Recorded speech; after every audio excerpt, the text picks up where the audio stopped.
Test মেকিংয়ের student. আমি এই খপটা বানিয়েছি। এটা একটা সুতির বাচ্চাদের খপ। এটা বানাতে সুতো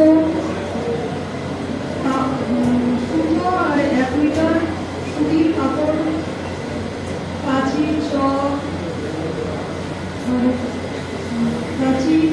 চক, স্কেল, মেজারমেন্ট টেপ এইসব আমি ব্যবহার করেছি। এটাকে প্রথমে আমি